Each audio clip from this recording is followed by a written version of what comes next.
Hello प्यारे बच्चों और दोस्तों, आज के वीडियो में हम गुणा करने के कुछ आसान तरीके सीखेंगे। उससे पहले आपको एक काम करना पड़ेगा। मेरा जो ये चैनल है इसमें नीचे लाल कलर का आइकॉन आ रहा है, जहां पर आप सब्सक्राइब बटन पे क्लिक करके इसे सब्सक्राइब कर लें और ज्यादा से ज्यादा आपके दोस्तों को शेयर करें और उन्हें भी इसके बारे में बताएं, जिससे वह भी गणित सीखने के आसान तरीके सीख सके और प्रतियोगी दौर की परीक्षाओं में उन्हें भी फायदा हो सके। तो आप और अगर इसमें कोई भी सुधार करना हो तो आप कमेंट लिख के बता भी सकते हैं। तो सीखें, आज हम देखते हैं गणित के कुछ आसान तरीके जिससे हम गुणा करके सीख सकते हैं। जैसे हमारे को 24 को अगर 26 से मल्टीप्लाई करना है तो हम आगे यहाँ पर जो संख्या है वो अगर सेम है, एक जैसी है, जैसा कि यहाँ पे 2 2 दिख रहा है, और पीछे वाली संख्या अगर इस प्रकार से है कि उनका योग जो है अगर 10 आ रहा है, तो इसको हमारे को आसानी से गुणा करने के लिए 2 के बाद में काउंटिंग में गणना में 3 आता है, तो 2 को 3 से मल्टीप्लाई करेंगे, पहला भाग ये होगा और इसमें दूसरा भाग हमारे को इन दोनों संख्याओं के इकाई के अंक जो है उनको आपस में मल्टीप्लाई करके लिख देंगे। तो इस प्रकार से हमारा आंसर जो होगा 2 तिया 6 और 6 चौक 24, यानी कि 624 हमारा आंसर आ जाएगा अगर 24 को 26 से गुणा करेंगे तो। इसी प्रकार से अगर हमारे को और दूसरी संख्याओं को गुणा करना है, जिसमें अगर मुझे 73 को 77 से मल्टीप्लाई करना है, गुणा करना है, तो 7 को आगे वाली संख्या 7 सेम है और पीछे वाली संख्या का योग 10 आ रहा है, तो हमारा गुणा करने का जो तरीका होगा उसके हिसाब से 7 को आगे वाली संख्या से मल्टीप्लाई करेंगे, 7 के बाद में 8 आता है, 7 8 56 और 7 को 3 से मल्टीप्लाई करेंगे तो 21, तो 5621 अगर 73 को 77 से मल्टीप्लाई करेंगे तो आएगा। इसी प्रकार से अगर मुझे 84 को 86 से मल्टीप्लाई करना है, तो 8 को 8 के बाद में 9 आता है, तो 8 को 9 से मल्टीप्लाई किया तो 8 9 72 और पीछे 6 को 4 से मल्टीप्लाई किया तो 24। इस प्रकार से 84 को 86 से मल्टीप्लाई करके 7224 आएगा। इसी प्रकार से अगर मुझे 97 को 93 से मल्टीप्लाई करना है, 9 के बाद में 10 आता है, तो 9 को 10 से मल्टीप्लाई किया तो 90 आ गया है, 7 को 3 से मल्टीप्लाई करेंगे तो 21 आ जाएगा। इस प्रकार से इसका आंसर 9021 आ जाएगा। तो ये हमारे पास में कुछ आसान तरीके हैं जिससे हम किसी भी 2 डिजिट के अंक की, जिसमें पहला अंक समान हो और पीछे वाले इकाई के अंकों का योग अगर 10 हो रहा हो, तो उन्हें आसानी से सोल्व कर सकते हैं। जैसे हमारे पास में पहला अंक 12 और पीछे वाला अंक अगर 3 है, और यहाँ पर फिर से हमारे पास में 12 और पीछे वाला अंक अगर हमारे पास में 7 है,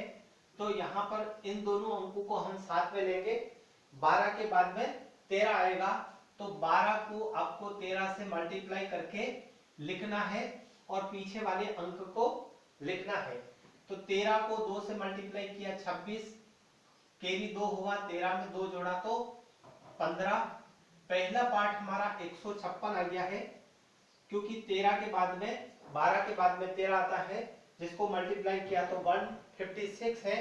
7 को 3 से मल्टीप्लाई किया तो 21 आ गया। इस प्रकार से 130 को 127 से मल्टीप्लाई करने पर 15621 आएगा। तो इस प्रकार से ये हमारे पास में एक तरीका है जिससे हम किसी भी अंक को, जिसका अगर इकाई के अंकों का योग 10 हो रहा हो और आगे वाले अंक दहाई के अंक और सैकड़ा के अंक समान है, तो गुणा कर सकते हैं। एक और अंक लेते हैं हम, 81 है, अगर इसको 89 से मल्टीप्लाई करना है तो 8 के बाद में 9 आएगा, 8 को 9 से किया तो 72 हो गया। देखिए अब 9 को 1 से करूंगा तो 9 आ जाएगा, लेकिन यहाँ पर हमारे पास में 2 डिजिट का अंक होना चाहिए, इस कारण से 9 नहीं लिख के हम 09 लिखेंगे। तो इस प्रकार से हमारा आंसर 7209 आ जाएगा। इसी प्रकार से अगर मुझे 62 को अगर मुझे 68 से मल्टीप्लाई करना है तो 6 के बाद में 7 आता है, 6 को 7 से मल्टीप्लाई करेंगे, 7 छंग 42 और 8 को 2 से किया तो 16, ये हमारा आंसर हो जाएगा 4216। इसी प्रकार से हम किसी भी अंक का जिसका आगे का अंक समान हो और इकाई का अंक का योग अगर 10 आ रहा हो तो उन्हें आसानी से सोल्व कर सकते हैं और उनका आंसर ज्ञात कर सकते हैं। इसी प्रकार से अगर मुझे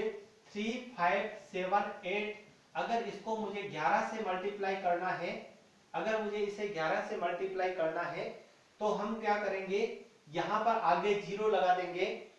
सबसे पहले आगे 0 लगा देंगे, फिर पीछे वाला अंक लिखेंगे 8 और फिर 8 को आगे वाले अंक में जोड़ेंगे, 8 और 7 15, 15 के 5 और 1 हासिल आगे कैरी हो जाएगा +1 और 7 में 1 जोड़ दिया 8, 8 और 5 13, 13 के 3 वापिस 1 हासिल आगे कैरी हो जाएगा +1, 5 और 1 6, 6 और 3 8, 6 और 3 9, 9 के 9 आ जाएंगे। अब आगे कैरी कुछ नहीं होगा, 0 कैरी हो रहा है और 3 के अंदर 0 जोड़ देंगे तो 3 आ जाएगा। इस प्रकार से हमारा आंसर अगर 3578 को 11 से मल्टीप्लाई करेंगे तो 39358 आ जाएगा। इसी प्रकार से कोई दूसरी संख्या जो है जिसे हमें 11 से गुणा करना है, 3, 5, 9, 4, 7, 8 इंटू 11, अगर इस संख्या को 11 से मल्टीप्लाई करना है तो सबसे पहले हम यहां पर 8 लिख देते हैं, यहां 0 लिख देते हैं, 8 लिख दिया मैंने, 8 को अंदर 9 जोड़ा 17 हो रहा है, 17 का 7, 8 और 9 17, 17 का 7, 1 आगे कैरी हो जाएगा +1, 9 और 1 10 और 4 14, 14 के 4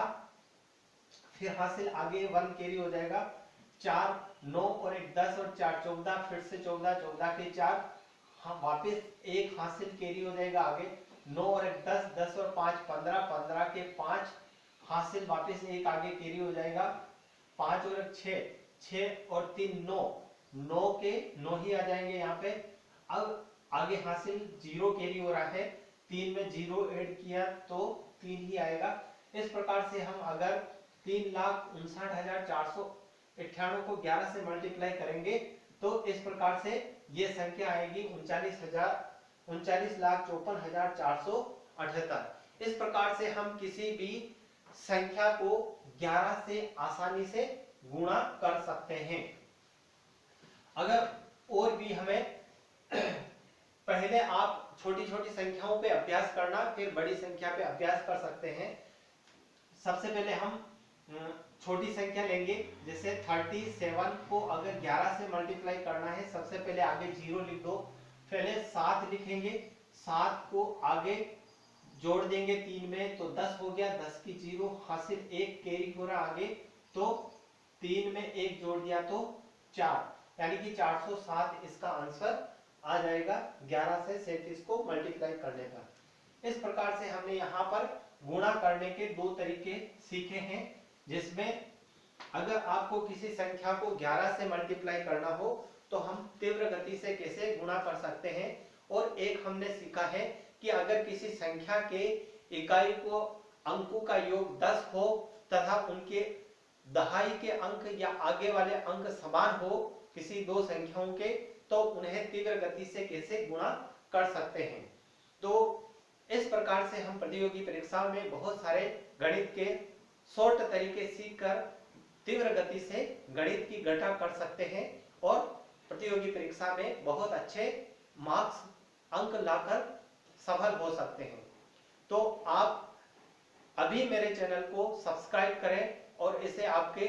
दोस्तों में भी शेयर करें। और अगर आप चाहते हो कि मैं अपने पढ़ाने के तरीके में और भी सुधार करूं या मेरे को यहाँ पर पढ़ाते वक्त कोई गलती हो गई हो तो कमेंट में लिख के आप बता सकते हैं, जिससे मैं आने वाले वीडियो में उसको सुधार कर सकूं। जय हिंद, जय भारत, जय राजस्थान।